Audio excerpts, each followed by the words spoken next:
and that killed everything.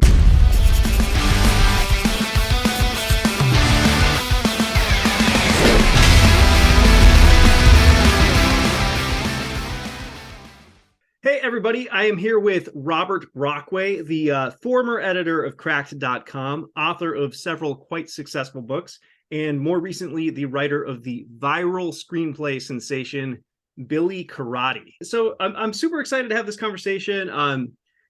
Obviously, I feel like I've got a connection to Billy Karate personally. So it's exciting. It's been exciting for me to kind of watch things along the way. But there are elements of, this last year that we haven't talked about in our conversations that I'm kind of excited to learn about. Just it's going to be fun to dig into all of that. Before we do, though, can you give like the 2-minute version of kind of why you got into writing, what that pursuit was like for you, and maybe even how you ultimately got your first real gig? Sure. I think when I first got into writing, I was probably, I want to say 12, 13 years old. And I started writing these terrible short horror stories on my family, the one family computer we all shared.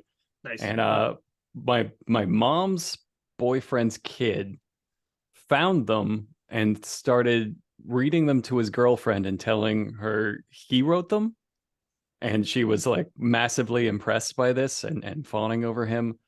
And he asked me if that was okay, like after I found out. And I was like, I guess so. It was like 12, 13. I don't know. I don't know how any of this works. Like it felt wrong, but I was like, I guess so. But it was like, but she likes them? Like people like them? I did not have that mindset of authors are also just doing that, but on a grander level. I thought like you had to go to school to write things that people like. Like this is just a hobby I do. But I started there. And I kind of dropped off for a little bit. I started writing again in college, took some classes, really enjoyed that. And then I had a live journal. You remember live journal? Were you ever on that? I do. Yeah. Yeah. I mean, I was also around in the days of the one family computer and all that. So all this sounds pretty familiar so far. Yeah, where you were just shared IP with all of your family, Yeah. apparently. The Don't family pick up computer. the phone. Yeah, the don't pick up the phone thing too. It wasn't even on the internet back in the day. This was 93, so internet was so new. We had one then Nobody too, but I was only 8, so not quite doing. I guess I was picking around with writing a little bit, but I mean not like that. At 8? Wow. Yeah, okay. Anyway, I thought I was starting early. Yeah, I went to LiveJournal and I had a live journal I posted on that got kind of popular. And again, I was very surprised by anybody being interested in any of the stupid jokes I made about infomercials and Christian movies I watched at 3 a.m. It was just nothing to me, but it gave me a taste for it. And then there was an open call for writers at crack.com. And this was 2007, so this jumps to quite a few years forward.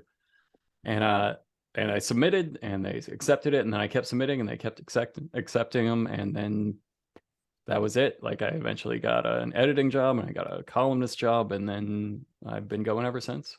was your live journal funny? Yeah. Okay, Yeah. so like I mean, I like to think I'm so. curious where the comedy, because you started like with horror, right? Which one of your books is kind of a horror, right? But so that's not like you've given that up completely. But comedy is certainly, I think, what people expect from you now, at least on Twitter. So yeah, and I've my books, the 3 of my books anyway, the Vicious Circuit series, were horror comedy, and definitely lean one way more than the other sometimes. Well, Carrier Wave, my other most recent book, is mostly just straight horror. But I get it a lot, and it's just they're the same thing, really. They're different approaches to the same setup, surprise, unexpected delivery kind of system, to where if you can tell a good joke, you could probably tell a pretty scary story, and vice versa. I mean, you see it all the time. You see, Jordan Peele sure, coming through and like Ryan Jackson had said the same thing to me a couple of years ago too. It's exactly the same thing. It's kind of just it's the setup and the payoff, and yeah, ambush and attack and surprise, and it's all there. It's all subversion of expectations at like a key moment and setting up that moment and then delivering. And you can either murder them then, or I don't know, drop your pants and make them laugh. So your live journal was funny, and that was it. What were you were just kind of blogging about what, life or whatever, or? Yeah, just whatever I felt like. I didn't have much of a life at that point. I was working, and then I would go out drinking and partying, and I'd come back and watch movies until sunrise. And I'd watch just terrible. I didn't have cable. I didn't even really have good broadcast TV. So I mostly had Telemundo and the Christian channel. And then Nice. everything else was just infomercials. So that was my blog, was just mostly just stuff that I watched at 3 a.m. while kind of drunk. And That is funny. So all right, so then you did Cracked, and eventually they brought you on as an editor. But when you started submitting, that was in the really early days, right? yeah, they'd only been up for a couple of months. Yeah. I think I'd followed Jason Pargent's site, Pointless Waste of Time, and then he joined Cracked, and I went right over there, and then they were like, you try writing for this. And so I pitched some stuff about comic books, I think was my first pitch, and everything just kept getting accepted. Like I pitched 10 articles and they accepted all of them, which was unprecedented at the time and probably since. And then after that, I Awesome. just said, well, you keep just accepting these. You want to just give me a job? Like we could do this forever, but you could just give me a job and I could just do this. And they agreed. And as a contractor basis, eventually I went full time and moved to LA, and that was it. Nice. Cool. And so that was when you started writing full time, was when they offered you a job, or had you already kind of switched to that before that? No, I was IT support at a college, Okay. and very very badly. I was very poor IT support at a college. I would just, when people called in with a problem, I would Google it for them, and then go apply the Google to whatever they were doing, and that was it. So it was not my calling. So I happily left when they offered me a full-time position. So do you think there's any reason that you gravitated toward comedy? Like Bullying, bullying. Okay. yeah. So yeah, I mean, that's certainly in my background before, as I've talked on here, as well. Like, I mean, I'm not nearly as funny as you, but certainly like a lot of like the writing and striving to do something on some big scale, stems from that, no question. So I think I imagine that's in the background of a lot of people who pursue the arts. Well, you're only as funny as you were severely bullied. So the I mean, it was more, pretty the severe. funnier you are. So, but you know, we can have that conversation and measure that later. Well, I think you're pretty funny. So it paid off. Okay, all right, well, good. So like I was pretty bullied then. Yeah, there you go. Okay, You're pretty bullied. I was pretty bullied. Yeah. So you really think like that kind of drove a lot of that, though, huh? I mean, you need something. I was a Yeah, real chubby, awkward kid, didn't know how to do anything. So when you got no other choices, you need something. You need some sort of quality. So might as well be funny. I think to some degree everybody has that in them, and it's just when you're forced to rely on it as a crutch, as like the only thing you do to get through, well, specifically like junior high. were Elementary you like school a was class clown type guy and stuff like that?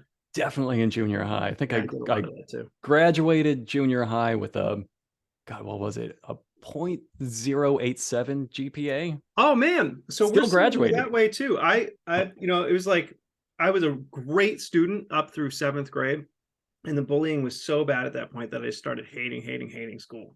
And I ended up figuring out how to never fail a class, but just get a D because I didn't care. I was like, I'll just graduate and then get out of here.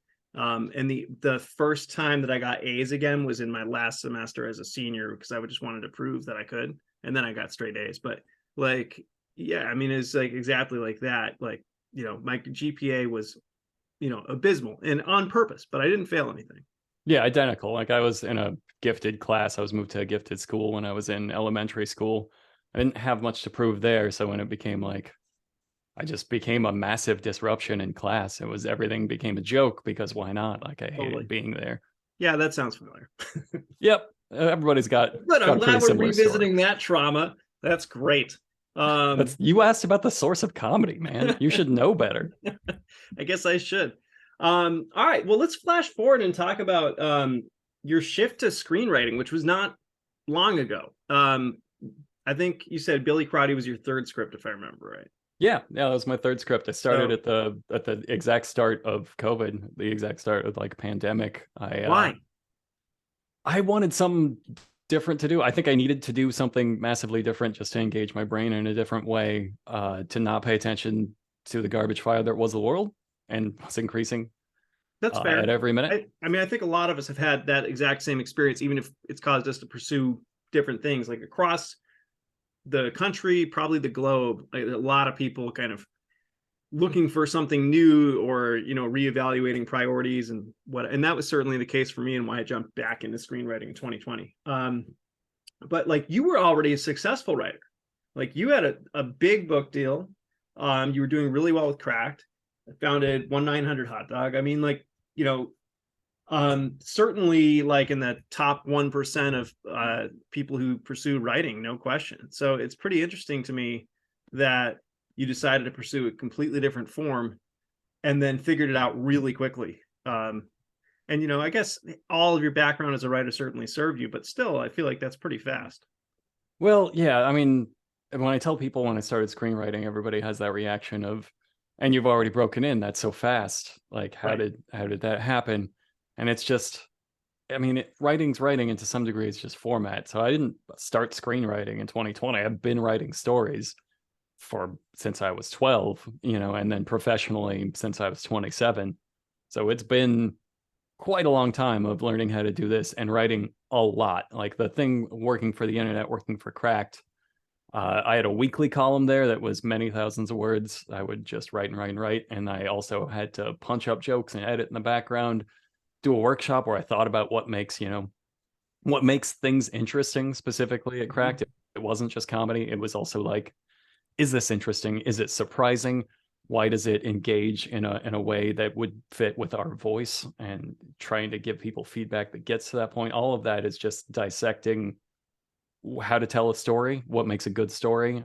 So I did it for sometimes 80 hours, sometimes 100 hours a week, every week for like 15 years before I actually broke in. So switching to screenwriting, I mean, it's learning another format. It's not the same thing. It's not Yeah, I mean, like there's it. different language, right? There's a Yeah, visual language that you have to learn to speak, and tell stories that way. But I mean, certainly everything that you're talking about in terms of how you break down like what's interesting and how do you tell a story and how do you engage an audience, that all applies very directly. yeah. And You then, can switch. You can if you're switch around. watching Christian movies at 3 a.m., that's a great influence for, when you want to move into this world. And now I'm gonna wind up. I'll write some Christian movie. That's where I'm going. It's gonna I come full circle. You haven't written one yet? No, It's no, about Mr. T. time. Mr. T retired, so there's no point. There's no Oh point writing a man. Christian movie without Mr. T. But there are some other actors who would love Kevin Sorbo. Hook up with him. So No interest. Kevin Sorbo, sir. I know Mr. T, and you are no Mr. T. um so let's talk about Billy Karate, because that was like such a fun thing. The way that came about, and the madness of it. So you know, catch me if I'm doing this, telling this wrong, but I think like the genesis of it was like that those back and forth tweets that we had Yeah, in like fall of 2021, right? that was absolutely where I wrote that just for those tweets. Like we were joking around. You posted first page of Aftermath, I believe it Right. was. Somebody had put out like a call to like for like more experienced writers to post the first page of a script that broke them in. So Mhm. I posted the first page of an old draft of my script Aftermath that broke me in the first time around and this time. Um and and so you commented on that one and you said something like, pretty good but needs more karate. And we had only just started following each other before that. Um Yeah, well, you were a little down on it in a fun, self-deprecating way, but I yeah, thought it was really good. So I was just like, this is really good, but it could use more karate. And you replied back with like just a couple of lines changed to be about karate. And I thought right. it would be funny if taking the joke to its logical conclusion, if every single line was about nothing but karate, and So karate you was the wrote, so entire you universe. like within a half hour or something, you posted back a page Yep. of like the opening of Billy Karate, basically. And then and didn't you like a couple months later you actually posted more pages of it or something like that too? Or I feel like No, it was it was I posted the first page and people seemed to like it. It didn't like go viral or Yeah, anything, but a lot of people liked it, and I was like, yeah, yeah, it was people were enjoying it, the back and forth and the riffing on it and everything. I mean, people were responding. I it thought there just was made me something think I had else, something. but then you posted something like that you're like, I think I got to go write this whole script, and I thought that was the end of it. But then you DM'd me like 3 or 4 months later. You're like, hey, I wrote it. You want to read it? And I knew that you were a relatively new writer, but like just the fact that that interaction was so funny made me really curious. So I was like, yeah, I don't know when I'll get to it, but send it. Not thinking it was going to be much of anything. And so I read it and like immediately started live tweeting it basically. I don't know if you remember that. Like I Yeah, I was do. because it was like it was so funny. And then I was like, okay, I got to stop because like this is going to be a thing. I can already tell.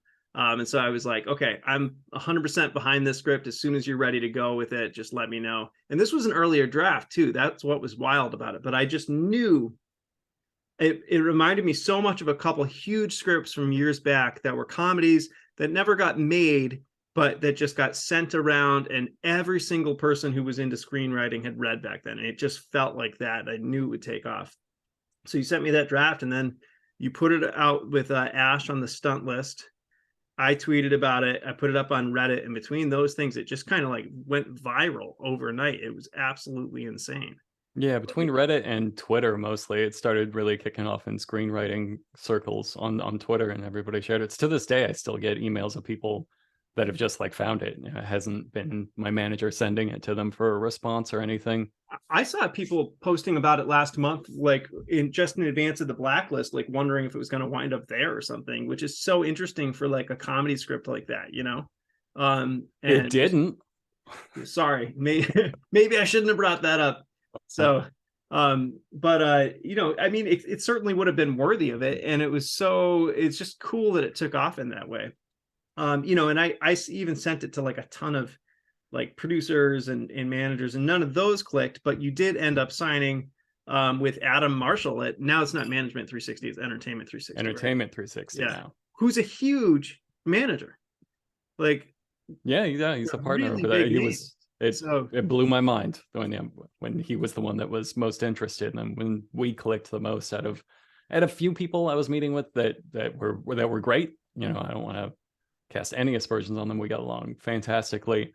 But Adam just kind of got the script and got me, and we had a long conversation about like comedy now, what's missing in comedy in Hollywood, what I could bring to that gap, and like how I could fill these positions and plans he had for it. And it was him. It was him from the start. yeah, I mean, and what's crazy is I remember you saying like, this is never going to get made. I just wrote this for fun and I thought maybe it would make a good sample. But Adam was all about trying to get it made. Yeah, and he's sent it around, and he's not right yet, but he's also not wrong. So I mean, like, can you talk about anything that's happened with it since, at least, in kind of vague terms? Or Sure, in vague terms, we have a director attached. huge. Yeah, I love his work. He's fantastic. I couldn't have asked for a better person for it. We're pursuing it as animated, which was a great call. Yeah. Yes, that's one of the reasons like I couldn't picture it ever getting made, is because it relies on these huge budget moments that like you're not going to give me the $300 million I need to make a live version of this movie about karate in the 1990s. But yeah, animated could absolutely work, and he has all the connections to do that. And we are going out looking for cast. We got a few more drafts since then. We feel pretty solid about it, and just gonna try to package some casting and send it off again. It's amazing. It's so cool. And I think like, you hear people talk about like, you know, a good script will just automatically earn fans, and you hear people say that's bullshit, but here you have like a great example of exactly that. Like, it took off and it's got fans all over, and yeah, it's awesome. So I never believed that good script will find whatever until I didn't even mean for that to be like sent out. I was sending it to you for notes, and you were like, Yeah, no, I'm going to take this and send it out. It's like, oh, okay. I'm still in, I I got mean, a bunch more drafts. it was, okay, so like there are definitely caveats to the idea that a good script will always find fans. I don't think that's always true. But like certain types of scripts, when they are great, like they just blow up. And like this one, I could tell from the start, like, and there's something about a comedy like that. Reading scripts, if you read a lot of them, it can get pretty dull pretty quickly. And like when you have a chance to read something that's just purely fun and it actually makes you laugh out loud over and over again, it's pretty rare. And it's just such a nice breath of fresh air. And I think that's the reason why stuff like that gets just passed around and everybody says, "Oh, you got to read this one." And it's what happened with it. So you know, I'm glad that you let me kind of like do that with it, because like I just knew it was going to go. So, and now and I officially am going to be credited as the chief jump kick officer in the movie, right? Of course, we have Okay. a agreed upon a gentleman's contract Good. that I would never breach. Fantastic.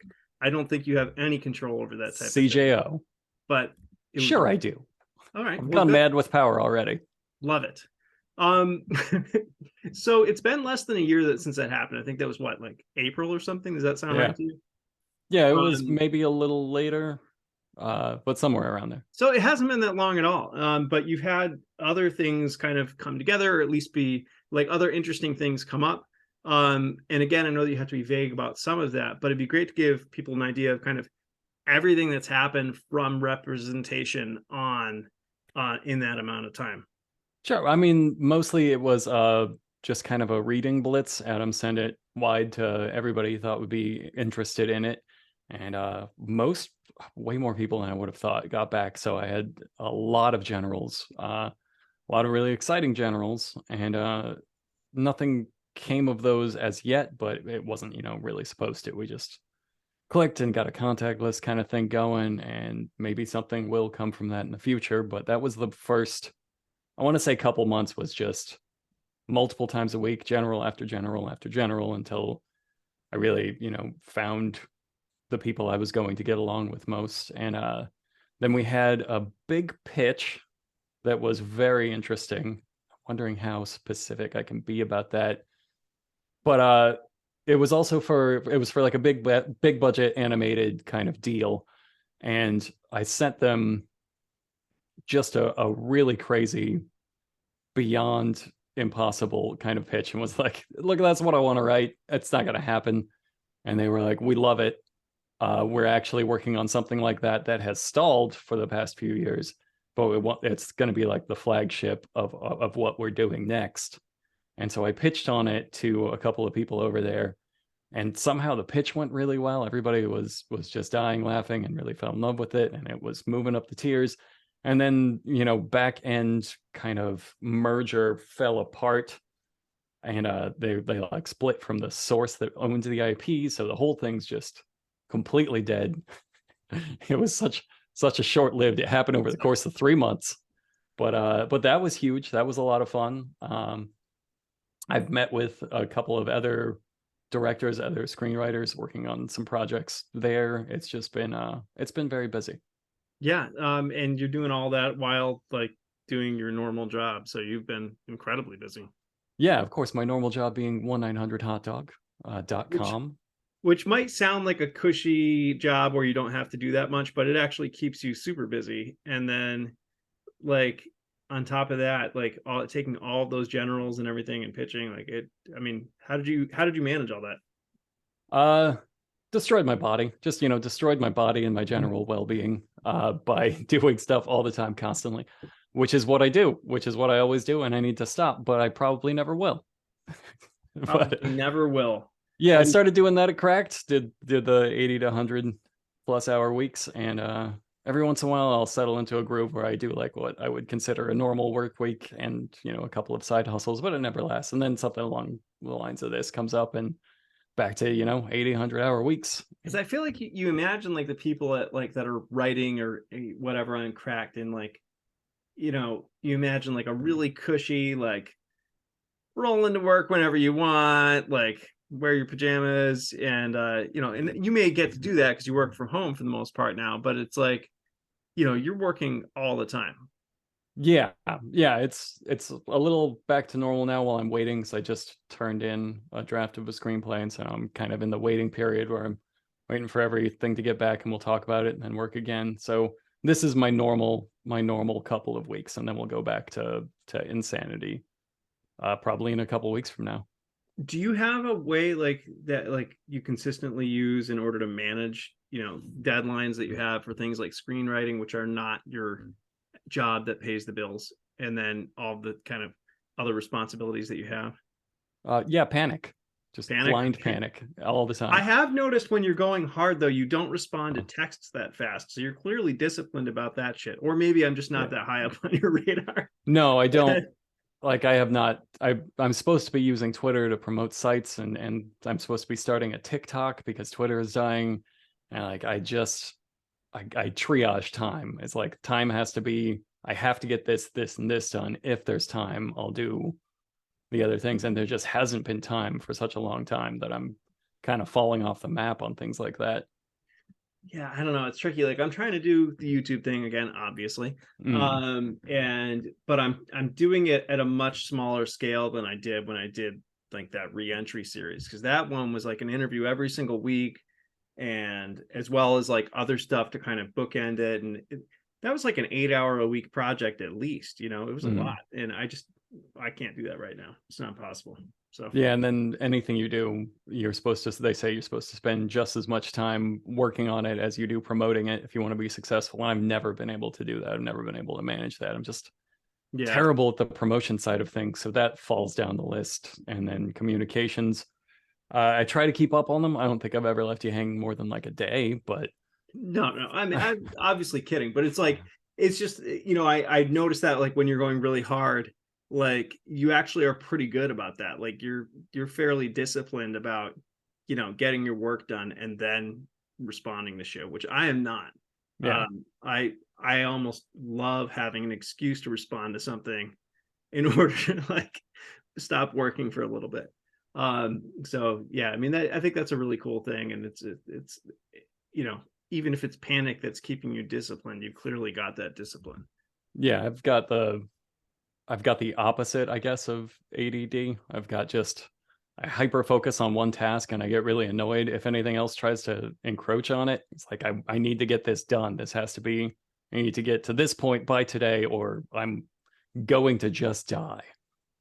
And I guess that's how I live. But it's there's got to be a better way. I mean, it seems to get things done at least, so It that's good. does. But maybe there is a better way, and we can explore that in a future interview. But that's probably going to take some time, and maybe some therapy. I don't Yeah, know. I think that's what therapy is. I think that's what therapy is for people to talk about that.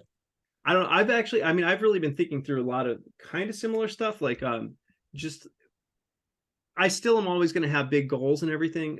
But like I've been trying to think through, what do I really want from all of this, and what am I really chasing? Because I think for a long time, like it's just like the bullying shit that we were talking about. I was really chasing like prestige or just being special, or like just it's all about what people think about you. And it took a while to admit that to myself, but I do think that's a lot of it, and that's not the reason that I got into this stuff. I got into it because I really love it. And so I'm trying to kind of like shift my why behind everything to being more about just the love of working in movies, and Mhm. love of working with cool people, and learning from them, and getting to build stuff with them. And I don't know where that's going to lead me, but it feels healthier to try and focus on those things. We'll see how successful I am. That's been like one of the more surprising things for me when I was doing all of those generals and meeting these people that were very, very high up in the industry and felt way out of my league was every time we'd start talking, it got really, really easy because I realized everybody's just a movie nerd and they just want to Right, nerd out about totally. Yeah. movies. And that's what a general, you just talk, not even necessarily about your own work, you'll get there, but just talk about what you've seen lately, why you liked it, what you've seen even just in the past. It was great. Like, oh, you're all just dorks in the same way I am. Exactly. It's a really like I think the business is so special in that way. And it was important for me to figure that out too, because I think like executives and producers, like before, were always kind of the other, and it was like writers against them, but like, and like, obviously there are assholes in any business, but at least this time around, pretty much every experience that I've had has been great, and the people that I've been working with have been really cool, and everybody just Same. wants to make good stuff, and do their best. So it's been fun. Same. I've been And so shocked. Like I've been so conditioned by all the movies Hollywood makes about Hollywood and stories and things like that to think that yeah, everybody's going to be like a wheeling dealing asshole. And then I've found I get along so well with everybody. Everybody's super nice. Everybody's just really into movies and what they do. And I haven't met a single person that's been a jerk or just there for the money. It's yeah, I think amazing. it's like, shitty stuff does happen, but I think it's like Oh, anything sure. else, if it bleeds, it leads. That's what you hear about, right? Like you Yeah. hear about the shitty stuff and that's what sticks, but it's not even close to the rule. For the most part, it's been awesome. So it's cool to hear you were saying that you've had the same experience too. Yeah. Um, Nothing has shocked me like that. so I mean, that was kind of one of my questions, was kind of, what are the things that have kind of really surprised or blown your mind since you've broken in? How has the experience of, working in the film business, or, at least kind of working with people and meeting people and getting things going, how has that lined up with your expectations beforehand when you started writing screenplays? I think by breaking in relatively quickly, I missed out on building a lot of expectations that Okay. people have. Uh I certainly do have them. I just had them from like the wrong source. I have them, like I said, from movies about Hollywood and news stories rather than like being part of the industry, being like pre-industry. So I'm terrible like with the names. I don't know who a lot of people are that I should know on Mhm. like the back end side, on like the producing and executive side, because that's just never been part of my world before it never got to be part of my world before I I was always already feel in it. that way too, though. Or even like with, like, there'll be like actors, like we'll be putting together cast lists for shit, and they'll be like, okay, what do you think about this person? I'm like, I don't know who they are. Let me look at IMDb real quick. Yeah. Like, Yeah, that's true too, certainly. so, But and I'll be like, oh, them, great, but yeah, I mean, I've had that experience too, for sure. Maybe not quite at the same level. I don't know, but that sounds familiar. yeah, that's been left me a little reeling, not being prepared for, and to talk the insider talk all of a sudden.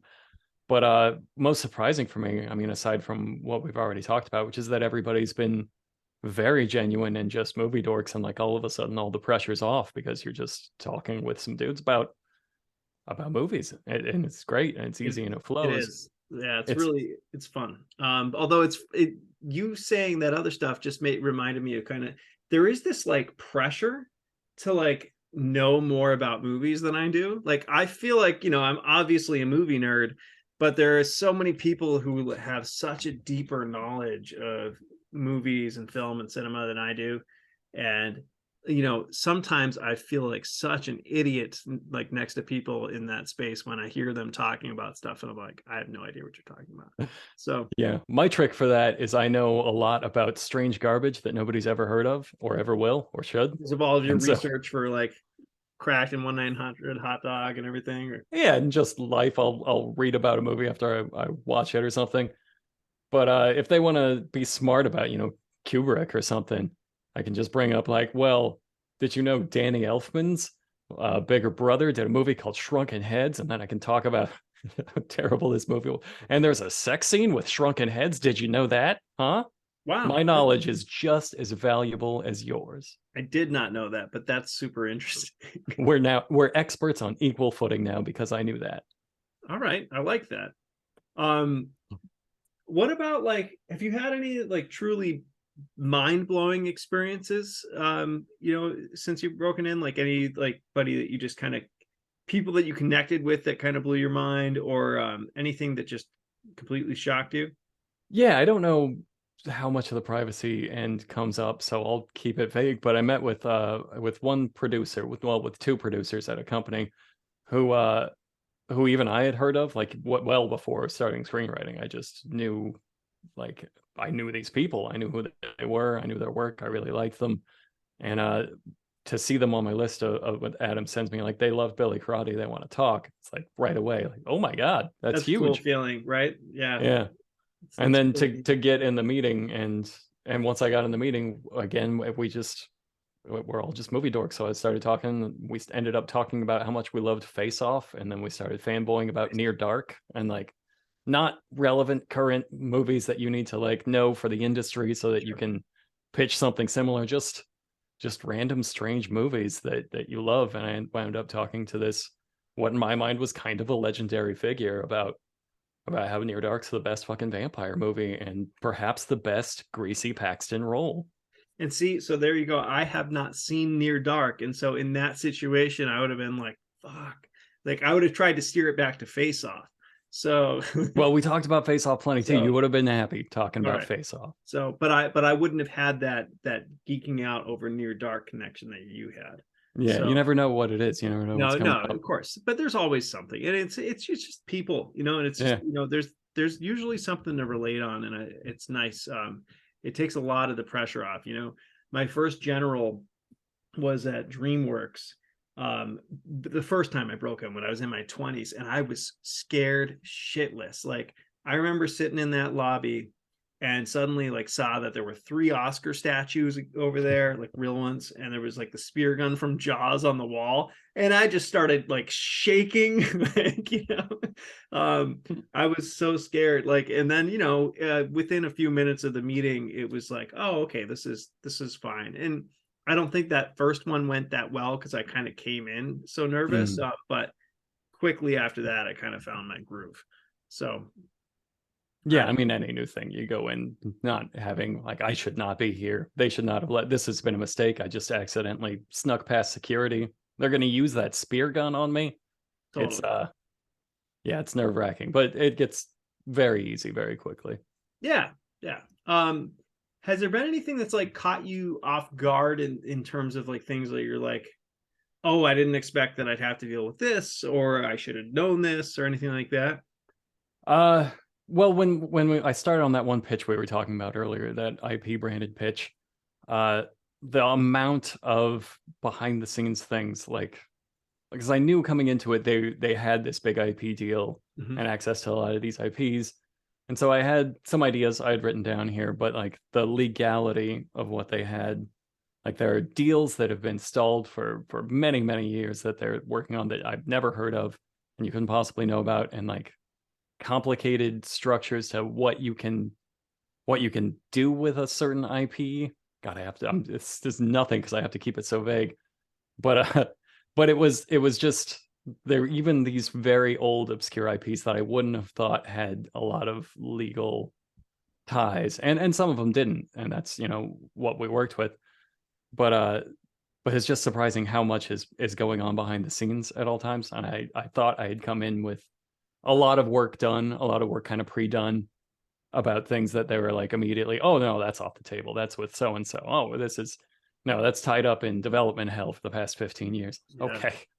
I don't even know how you hedge for that type of thing. Like I guess like if you've got access to like, I don't even know if is Studio System, is that the thing that people are still using? I have no idea what that is. I don't even know. Studio System was like this app that basically you pay a shit ton of money for. I think it's over $1,000 a year. That's why I don't know what it is. Yeah, but like it kind of gives you can plug into like who owns the rights to everything, it's a way better IMDb Pro basically. See that right there. That's something I wasn't prepared for in the industry. I've never even heard of that. Well, I mean, who tells me? I just, like I said, I don't even know if people still use it. Because I have not been taking generals or pitching really in the last year at all. Like it's like our plan ever since I signed with my manager is we were going to let the movie that's getting made come out and like launch a spec around the same time to kind of like go really hard at Hollywood. And so like some other stuff has developed in the meantime, and I have 2 others in the works that I've been doing rewrites and stuff, but nothing's gone out wide. So I've had like 5 generals in the last year or whatever, just kind of stuff that came up randomly, but it hasn't been busy in that sense, and I've done zero pitching. So all of that's going to be feel really weird and be new to me for sure. Yeah, getting back into it. You gotta just Yeah, keep I mean, just bring up near dark. I never really pitched on stuff for real the first time I broke in either. Just like sometimes stuff would come up in general, and I'd riff on it, and then we would kind of work on stuff from there, sort of. And like, I got one thing that I ended up working on for a long time out of that, but it was never like an official pitch type situation. So I've never done that before, and that's going to be brand new to me, and will probably give me a lot of fodder for this YouTube channel as I'm figuring it out. Yeah, coming up with a pitch was also, it wasn't what I thought it was. All the advice I read was kind of the opposite of what I did, but it worked anyway. So God, I don't know. I don't know. Yeah, I don't even know what to tell you. Just Yeah. just do what you're passionate about and don't shut up. Yeah, I mean, it sounds like your pitch went well, even It though went great. things fell apart for reasons completely out of your control. Um, so you said that, so you felt like when you did it, you didn't do it right, but still it went well. Is that what you're Yeah, saying? well, like I read a bunch of tips and stuff for it about how to do it, and it was all keep things vague. It was all just talk about like the feel of the movie and don't have like an outline for it. And I kind of ignored that and I put together a 20-minute thing that really took you through all the major beats of the movie, but then also left me a little room to talk about the themes of the movie and why it was close to me and why I should write it and like what the character journeys are going to be. But I did the thing you're not supposed to do, which was have, a more or less complete outline for it. And they loved it and said like that's one of the reasons they were moving it up the chains. It seemed like I had a very strong hold on what the movie was going to be. So do Hmm. everything wrong. It's been That's my advice so far. that's great to hear. Yeah, I mean, I think there are very few hard, fast rules in this world. It's like at the end of the day, if it's good, that's really all that matters. I mean, So Billy Karate broke all of them, did everything wrong. And yeah, well, that's actually why I started live tweeting it. I forgot about that. So I was like reading it, and I was like, "You were breaking rules on page one," and it was hilarious. So I was like live tweeting the rules that you were breaking, but like in a yeah, that's right. sarcastic, like "this is why it's hilarious" type way, because it was awesome, and it worked really, really, really well. So, do you feel like there's anything that you've experienced in the last year that's kind of giving you an indication as where you want to invest your time in screenwriting going forward?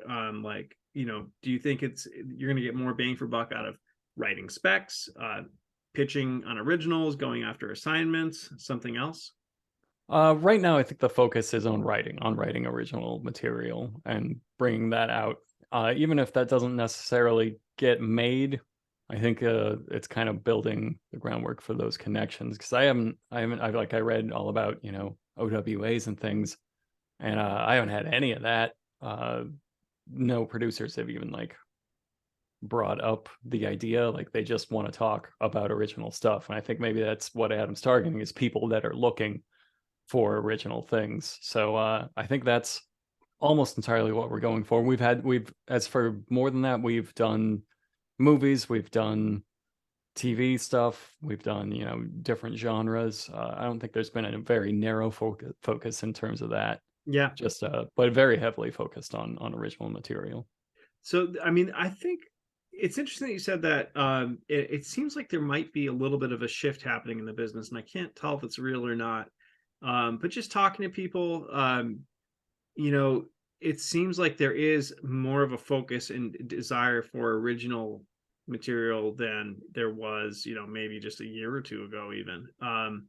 Like there's more openness to it. And honestly, if you look at a lot of the greatest movies of last year, there were some fantastic original movies that came out, more than I remember coming out in, several recent years prior to that. So it's kind of encouraging. So hopefully Definitely. that's a trend. I don't know what it's going to mean for script sales, but maybe we see a few more spec sales, and maybe more stuff is also developed off of pitches. I don't know, but it's nice that there seems to be more appetite for original stuff. So there do seem to be a lot of other professional writers who are focusing more on specs than they were previously. Yeah, so far everybody seems really hungry for it. Everybody's like talking about how they have a lot of spots still open in their development slates that I feel like if you weren't looking for original material, you could fill those pretty easily, but they're still out there searching. They're, trying to collect up and fill this stuff with something new. And I think that's great. I think that's a wonderful time to be doing this. Yeah, I mean, the producer on a movie that got made is looking to do 4 action movies a year, and it took him a little while to get his slate together, this last year. And so I was actually I sent him a couple things that, people I knew had read that I had read just because I knew that there were those openings. And, that's just one guy at one production company. I imagine that there's a lot of similarities out there. So, Yeah, it's yeah, definitely. it is encouraging. And hopefully that means that there's going to be, more space for originals and spec sales going forward. Do you see like that this is potentially becoming your full-time thing at some point, or do you almost view it as kind of like your side hustle? Definitely side hustle for right now. Yeah. I mean, nothing's hit, nothing's a paycheck yet. So until I've been making steady paychecks for a while, I just know how ephemeral this business can be. Writing in general, like every time I've counted on something, it's just chopped out from under me. So you need to have irons in many fires, hold on to the thing. And now that I've got 1-900 Hot Dog, which is my co-owner of it, and it's just nobody's our boss. Nobody's gonna chop it out from under us. We're not at whims to any algorithms or whatever. The stability of that like just cannot be discounted. So I'm going to try to juggle it as much as I can until it becomes impossible, and then I guess I got to make that choice. I'm very far away from making that choice though, so that's future Robert's problem, and All that right, son of a fair. bitch. So, He can. yeah, I mean, like, and what a great problem to have if you have to make that choice. I was kind of curious more about like, what is your, do you have a goal in terms of that? Would you like to be able to, make screenwriting your primary focus, or, do you never see it quite becoming that? I think I think it's inevitable if I'm going to pursue it to the extent of regularly getting things made. I think it's going to have to be full time. Yeah. There's just a lot to it that's not just, well, I wrote this on my off hours and then I did edits. Like you got to maintain connections, you got to talk to people, you got to constantly be working on projects. It really seems like, and this is good for me, but it seems like for every project that gets made, you should be working on like 6 other things kind of in the background. And that as much as I was talking about focusing on one thing, which I do, I tend to have foundations for a lot of other things going on. So I'm building early stages uh, for a lot of scripts. Like I've got 4 or 5 right now, and some of them are with people, and some of them are for something, and some of them are just for me. But Nice. but I think I can't maintain that while also doing a full time job. So Yeah, I mean, yeah. so I'm leaving my job. It's like 3 months from today will be my first day as a full-time writer. Well, And congratulations. thanks, man. I'm super excited about it. It's also scary, Yeah. because I've never not had a consistent job and paycheck and healthcare and all that, right? So thankfully my wife's a teacher, so we'll be covered on the healthcare part, but it's still going to be kind of scary to go after it. But it just seems like the timing is right with the movie coming out. Going to launch another spec, 2 others that are in the works, one that might shoot this year. It's just like, if I don't go now, I don't know if there's ever going to be a better time to kind of really get after it. But like you were saying, it's like, it is interesting. I used to think like, once I got to be a full-time writer, it would just be this like really idyllic life of just like writing, in 8 or 9 to 5 every day, and that's just like life. But like, no, there's so much more that goes into it. There are a lot of meetings and calls, and there's strategy, and it's not just writing. Yeah. And so juggling all of that is difficult, and I'm very excited to just not have to juggle a day job on top of it soon. So, Well, welcome to freelance life, which I've lived for many, many years and probably will again. If you didn't understand what I was talking about before with panic being my main motivator, maybe welcome to it. maybe I'll get it. It's your main motivator now. 3 months from today, I'll understand, is what you're You saying. will understand, yes. All right. Well, I'll have to I'll have to come back to that then, and and touch on whether or not I completely get it. I hope I'm not living in a constant state of panic, but it does seem like it'll be stressful, unless something else hits soon and then there's another check coming in. Yeah, So, if you don't panic, every other freelancer in the world will hate you. Like, oh, okay. if you're the guy that doesn't, just reviled universally. So I will say I'm panicking no matter what, even if I'm not. You're the worst. You're the Okay. worst. Have you had any like down moments like with your screenwriting in the last year? So you say there was that one pitch that you said kind of, and That was pretty heartbroken. I was yeah, pretty heartbroken about that. That was just for it to fall apart based on something that was not, it wasn't merit, it wasn't like connection, it wasn't, everybody was on board, it was going really well, and I was really excited to write it. It was going to be a lot of fun. And then for it to just fall apart in a single day, because I wasn't privy to any of the business thing. I just saw it pop up in the news and was like, oh, like nobody even told me. It was just like a news story that comes out. Like, well, that's all of my work down the drain. That's great. I that's a was pretty down shitty for. way. That's a shitty way to find out. Yeah, I was pretty down for a couple of What I weeks will after that say one. is like we all have those stories, like things that felt really good and then fell apart. And they're common, and it's a big part of why I got out of things the first time around. It was just like, I got really sick of that. It was pretty rough, but the highs are certainly really high when they happen. Getting a movie made was incredible, and it certainly makes me want to go after it again. But man, yeah, it's so brutal. Like, when you put that much work into it and then it feels like it's going to go, and then finding out like from a news article too, Yep, that opening the sucks. news one day. That was probably the worst part of it. Yeah, it was and then just like reaching out. Is this really? Yeah, it is really. Okay, that was it then. All how right. how does that compare to blows that you've had as a writer, in terms of being an author or working on the websites or Very familiar. I mean, especially in terms of being an author, there's a lot of like we've negotiated. I've had so many movie deals almost, come about where there's like almost something and then comes about. I think I can talk about this for Carrier Wave. Mhm. Uh, I had a huge opportunity. I originally wrote parts of that on Wattpad as like a serial novel, and they were all about it. It did really well there. They optioned it for their Wattpad Studios, which is like a movie division. They're basically just sort of launching. They had a couple of big hits, and they got some really good connections. And quite frankly, they were really great to work with. They really put the work in and had some knowledgeable people. And they arranged for possibly. Okay, and this needs a little prefacing. I've said before that I don't know a ton about like people behind the scenes in the business. Mhm. Like I'll know major actors, major directors, things like that. I have not been historically great about knowing writers and producers and executives and things that are less, spotlighted. But one of the people that I definitely knew about in that background, a writer and director that was just God, I loved his work. I loved everything he did. And they brought up his name and was like, he loves Carrier Wave. He totally on board.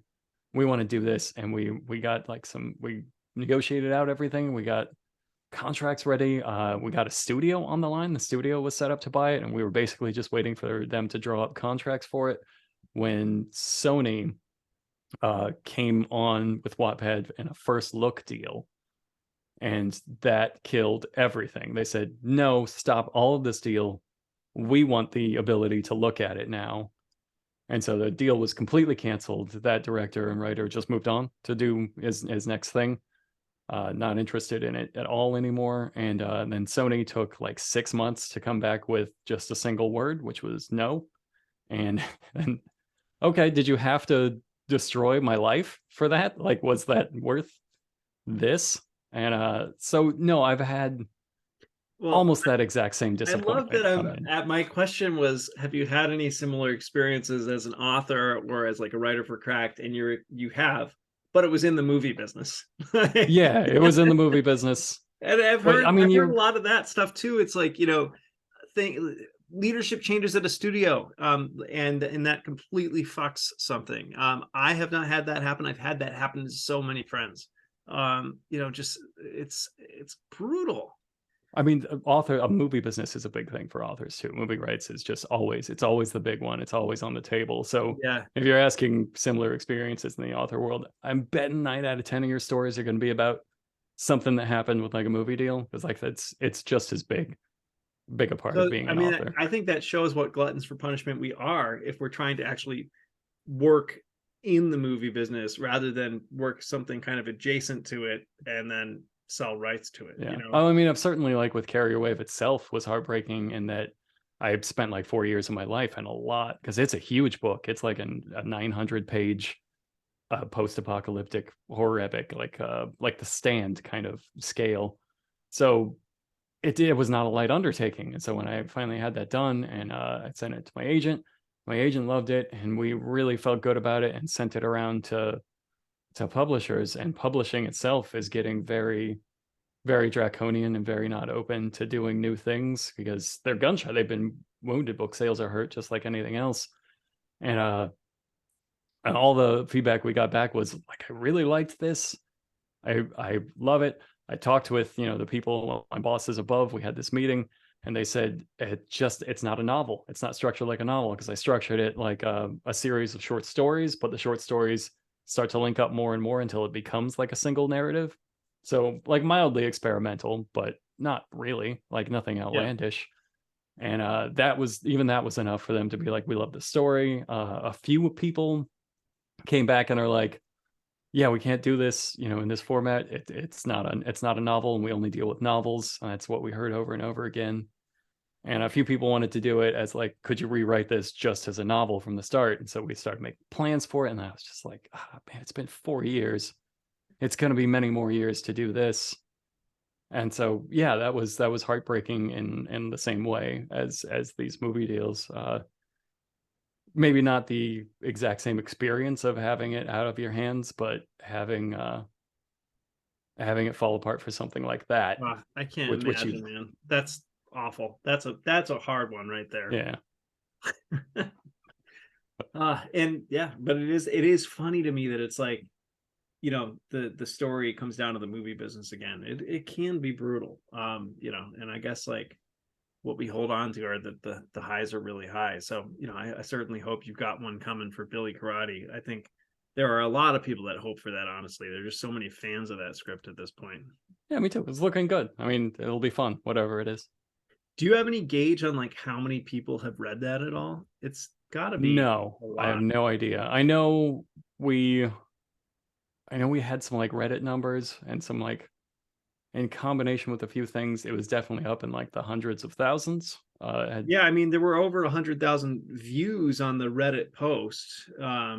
So it was a lot there. Yeah, and then just like Twitter exposure, I'm assuming, yeah, somewhere in the 100,000s. I mean, Like, that's an incredible amount for a screenplay. I mean, maybe not Just to think, multiple 100,000s, but I think it's safe to say somewhere in the hundred thousands. that's an incredible amount. I mean, 1,000 is an incredible amount for a screenplay because it's a format that's not meant to be Yeah, it's not consumed as consumer entertainment. faced. It's not consumer faced. I didn't expect. I like who's reading this screenplay that isn't in the movie business, but a lot of people did. I didn't realize it got that big. That's insane. I was thinking like maybe 5, 10,000. That's massive, man. That's so Yeah, I don't cool. know. I mean, who knows how? Like, could have read like a sentence and been like, I hate reading screenplays. I thought I'd give it a shot because it was free or whatever. I don't know. I don't know finish rate or any of that. Yeah, it's super cool. So, what's the most fun that you've had in the screenwriting world since you broke in? Uh Honestly, I've never had a co-writer before, and me and the director for Billy Karate, we're in the downtime while we're putting together like packaging for casting and stuff. Everybody's happy with the draft. There's nothing more I can do there. So we started working on other projects just that we've had, and like that's been a lot of fun. That's Is cool. working on two projects. We've got a TV and a feature, and he brought the TV and I brought the feature, and we're both working on both, kind of Nice. building them out, and that's been really fun. It's been really interesting. And like we really seem to click in a way that augments each other's work. That was a totally new experience to me. I've never had a co-writer on anything except for, maybe some like cracked articles and essays and things. I've never done a co-write before either. I tried like two over 10 years ago. Didn't get very far in either of them and just kind of petered out. But I think I'm about to start a co-write, interestingly, with somebody who's kind of been like a mentor to me. So I'm really excited about that. That could be pretty fun. But I've never done it before. So like, what's your process like for doing that? Do you just kind of like have Zooms or calls or whatever and kind of hammer out the story, and then somebody goes off and does pages? Or We haven't gotten to pages yet. We're really doing building out on them Mhm. pretty extensively first. So, but yeah, we do weekly Zooms. Usually takes an hour and a half, 2 hours, something like that, and where we just kind of talk about it. We brainstorm, we make some notes, and then we just have a couple of documents that we share, and then we plug in ideas and refine them until we have a pretty reasonable outline, nothing with the gaps filled in, but an overall structure. And we have all the characters and some world building and like influences and what we want to do with it and the vibes for it. So we've got like everything else but the writing done. I think the next time we have our next call, which is going to be this weekend, will be to the point where we're going to break and start writing pages. And so Awesome. I'll let you know that. Like, we're still trying to figure out what the best way to do that is, because neither one of us really wants to do like shared final draft. So we're Yeah, figuring out how to I do know that. Jake and Ben, Jake Thornton and Ben Lustig, like what they'll do is they kind of break it up into almost sequences. So, Mhm. what they get that outline strong enough to the point where, they know exactly how one sequence is going to flow into the next. And so they'll break it up into, each take a sequence, and then they'll swap and rewrite each other and then just move on. And Yeah, that seems pretty interesting. So I think it's probably something along those lines. That's the only way I can imagine it working. Otherwise, it's going to be maybe somebody writes a draft, they'll split up on the two projects and each write a draft and yeah, I then mean, rewrite I it. know I don't know. people have different processes. People will sit on Zoom at the same time and somebody will type and they'll just talk through it, but that Oh, seems that hard. sounds like a nightmare. So That yeah, I sounds like a agree. nightmare. I don't think I'd be able to work that way. But hey, teach their own. If that works, then great. Yeah. Um, how about like, has anything been particularly challenging to you that you've experienced since breaking in that maybe you didn't expect? Um, yeah, like the back end stuff has been very challenging, and just kind of not being as insider industry as everybody else Okay. seems to be has been challenging. But aside from that, the actual writing and grading and meeting with people has been much less challenging than I thought. I thought there was going to be a lot more restrictions, a lot more like, well, we have based on the metrics, you can only do this, this, and this movie. We're not doing this. We don't do these stories, or you have to write like this.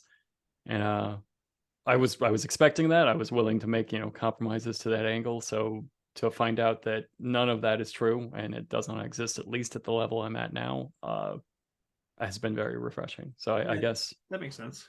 I guess I thought it was going to be much worse than it is. So Like, are you using your manager for a lot of things in terms of like when you're not familiar with how things work in the industry, just kind of bouncing things off him, like, hey, what's normal, or oh yeah, all the time. Like when talking about the generals, I'll be like, what's the etiquette for after this? What do I do? And he was, like, send him a follow-up email thanking them if there's something that you talked about specifically, like do this, ping me for that scenario, and had like a protocol outlined that I didn't know about. And same for like pitches.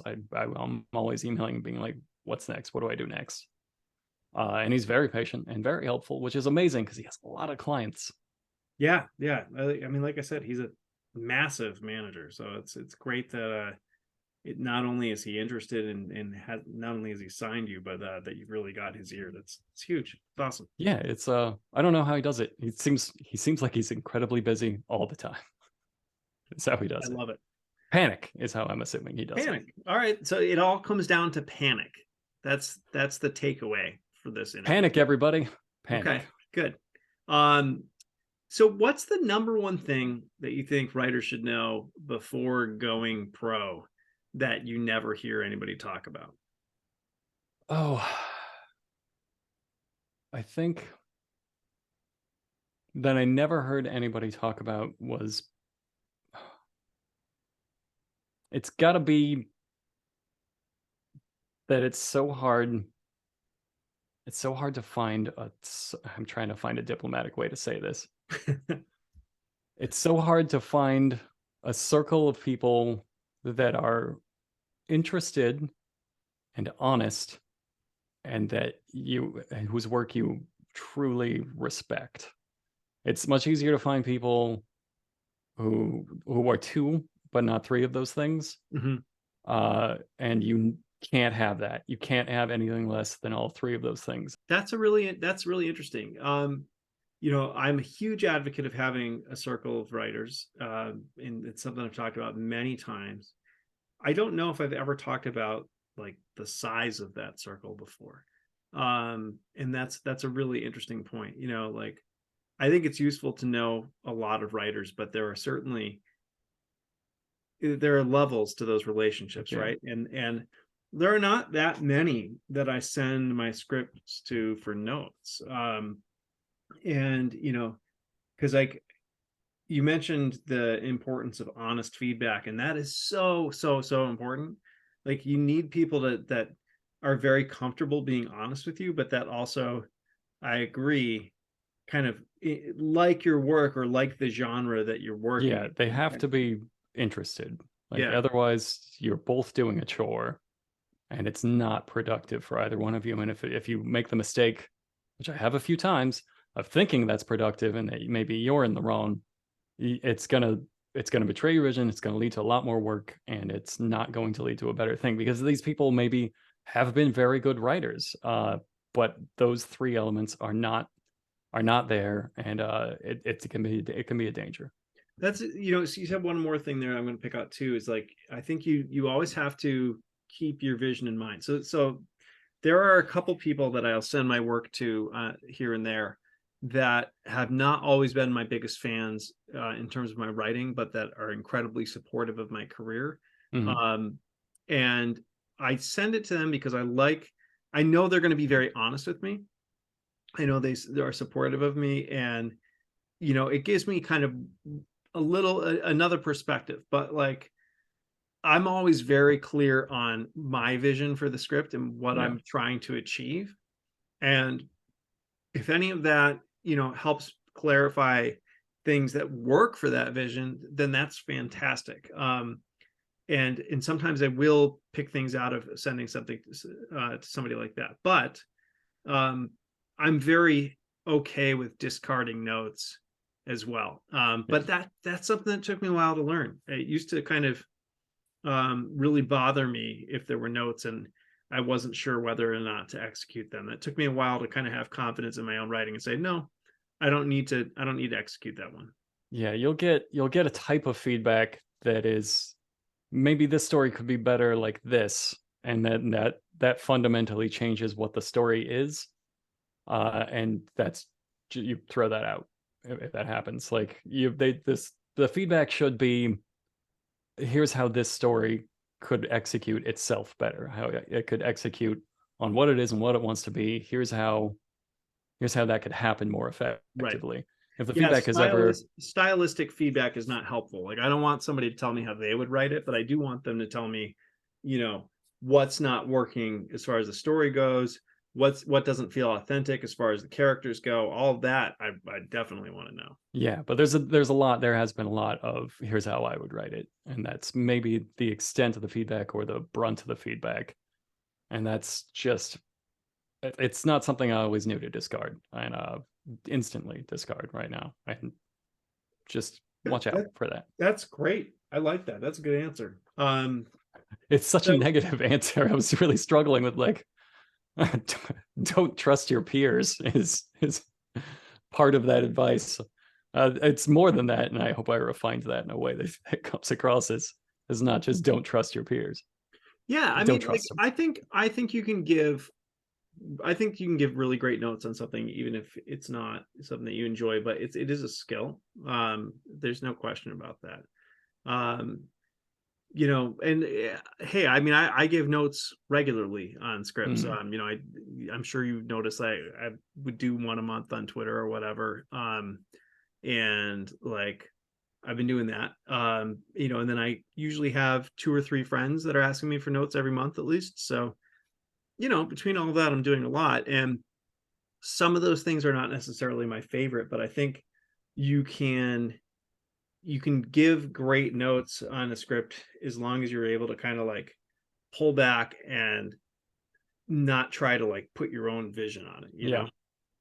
So. Yeah, and that can be difficult. I understand that can be difficult because a lot of times that's where your writer brain goes. That's where your story brain goes. Like, no, the story should work better like this, and you gotta watch out giving that feedback too. That can be very unhelpful and destructive feedback. That's true too. Like like there's a lot of times like I'll give a note where I recognize the potential for that. So I always try and like put a caveat in there and be like, this might just be me, like, take this with a grain of salt. Or like this is the bad version of it, but like the idea, but just kind of something to kind of like think about a little bit. But yeah, that's really good advice. Anyway, I love it. Well, all that has been really good. Is there anything else that you want to shout out right now, or like what's going on that you want to elevate or let people know about?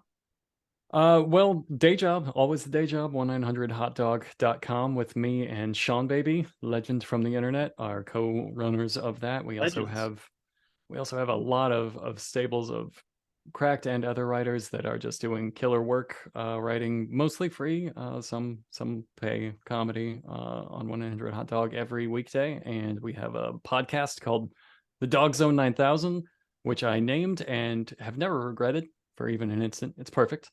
And we do that every week. That's always free, and check that out. Yeah, it's a fun podcast. I think you do have a lot of free content available on that site as well, for sure. So yeah, especially we've just made all of year one free, and we make our best of free every year. So I think we've actually hit the balance point now. Last time I looked at the archives, where we have more that's free than isn't by like a substantial margin. I think it's probably like 70-30 of free to not, and it updates free stuff every week going forward. So that's something we should get better about getting the messaging out, is that you can just come check it out. It's not like it works through Patreon, but it's not a Patreon only thing. Cool. Awesome, man. Well, thank you so much for making the time to do this. I really appreciate it. I think a lot of other people are going to appreciate it too. You've had a really interesting launch into the business. And I think all the insight has just been awesome. So thanks for it. Well, thanks, man. Thanks for having me on. This has been great.